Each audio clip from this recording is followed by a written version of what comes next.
What's up, guys? Welcome to episode number 21 of this 32 in 32 series where I preview every team's 2025 offseason, going from the bottom all the way to the top. Last episode I did was on the Minnesota Wild, and today's episode is on the Ottawa Senators. The Ottawa Senators have been rebuilding ever since their surprise 2017 run where they went all the way to the Eastern Conference Finals and lost in 7 games in overtime off a goal from Chris Kunitz. They were hoping that they'd be able to get back to that level. Unfortunately, it did not work. They had to trade a lot of their top players, Mark Stone, Erik Karlsson, Mike Hoffman, etc., etc. And it led that they had many seasons outside of the playoffs. However, as a result, many high draft picks, many top prospects came into the system. Brady Tkachuk, Tim Stützle, Jake Sanderson, Ridley Gregg, etc. So it led that the Senators had a pretty bright future and were hoping to be a future contender.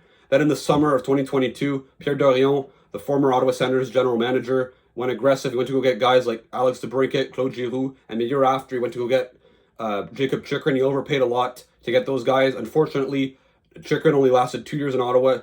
DeBrincat only 1 year. They had to trade them for basically peanuts, and it led that the Senators have been kind of spinning around in a circle and kind of struggling to get into the playoffs. Thankfully, this season, after having many seasons where they had some poor goaltending, they finally addressed that position this year. Last summer, acquiring Linus Ullmark for not that much either.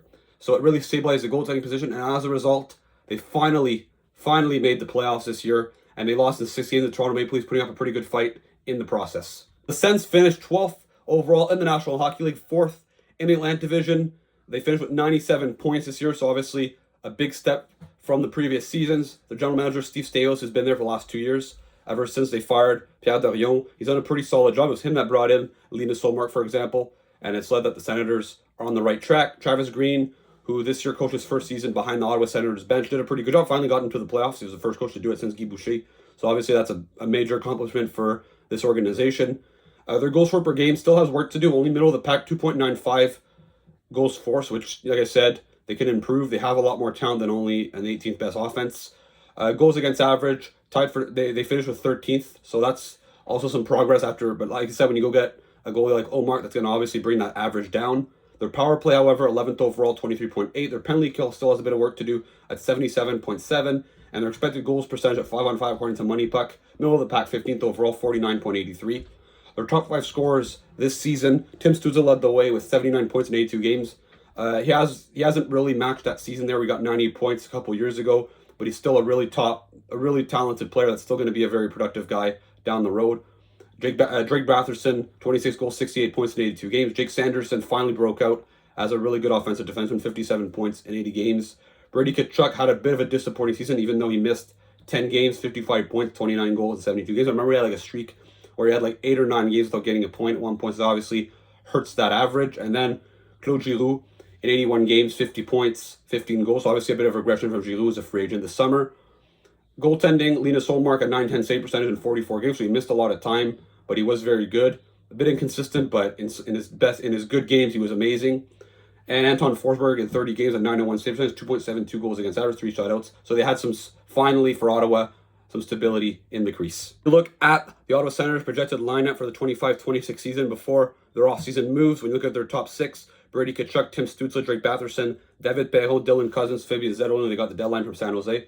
Obviously a pretty good top 6, and their top 9 gets completed well with a good third line of Ridley Gregg, Shane Pinto, Michael Amadio, and on the fourth line, McEwen, Jenik, Pylon. After that on defense, Jake Sanderson, Artem Zub, Tomas Chabot, Nick Jensen, Tyler Clevin, and Manton Palo, and then in net, Ullmark and Levi Marilainen, who played some games midway through the season. It was very good, keeping the Senators in the race when Ullmark was out, as obviously Forsberg is a free agent this summer.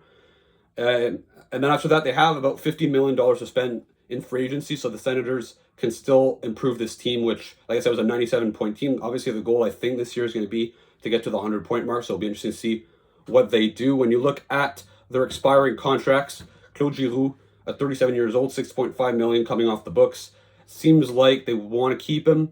Obviously, he's from the Ottawa area. He's from Northern Ontario, so I think that's a guy that they're probably going to want to keep. He's a good top 6 player for that team still, even at his age. Nick Cousins, Highmore, Gaudette. Gaudette was pretty good for the Senators this year. I assume they're probably going to want to re-sign him.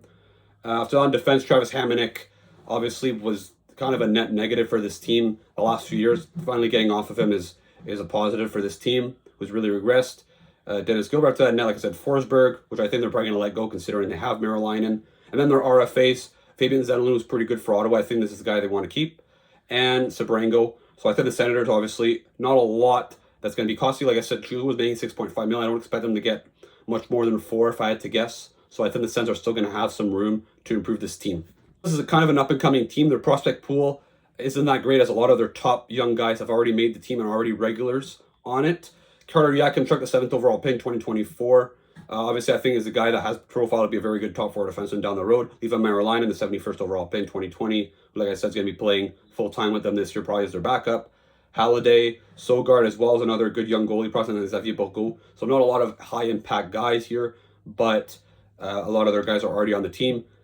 They do have the 21st overall pick, who they decide to keep, as they are getting rid of next year's first, in my opinion, okay, is a bad decision. I really agree. I really find the Senators' 21st overall pick, so they finished, like I said, 12th overall. There's no guarantee that they're back to be in that level next season. They're going to have to make some right moves. A lot of things are going to have to go right for them to get back to that level. While next year you have a guy like Gavin McKenna, who's kind of viewed as a generational talent, if you haven't heard of him.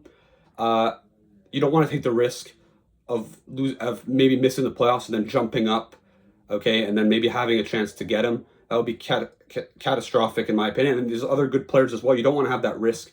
Me, I would have just let go of that 21st overall pick and kept next year's, because of this isn't even a very good draft. 21st overall pick, you're kind of getting on the outside of the players that are going to be high impact guys most likely. So I just don't find it was a very brilliant decision, and it's not that they have that many draft picks and prospects either. So if they should have kept next year's, and maybe if it went wrong, and like I said, they could be better next year as well, but it's a risk that I wouldn't have been willing to take. Then when you look at the Senators' immediate and long-term needs, obviously they finished with 97 points. That's good, made the playoffs, but there's still another level that this team has to get to in order to reach their full goal. So obviously I think a top 4 right-hand defenseman I think might be something they look at. Nick Jensen was very good playing with Tomas Shepard this year on the second pair, but he is getting up there in age. He could fall off any moment. So I think getting another good right-handed defenseman that can play top 4 minutes, I think, could really bring their team to another level. I think another top 6 forward is necessary. David Perron was decent for the Senators this year, but again, I don't think he's a true top 6 player anymore. So I think reinforcing their top 6 is something they're going to look at, and more forward depth as well. After that, when you look at their long-term needs, it kind of flips a little bit here. Top 6 forward is more of a priority, considering on the right side they do have Yakimchuk coming up and more young talent. I don't find that they have as much depth as they used to have. Obviously, when you draft a guy like Tyler Boucher, 10th overall in 2021, who doesn't look like he's going to be much of an NHLer, that kind of hurts your future.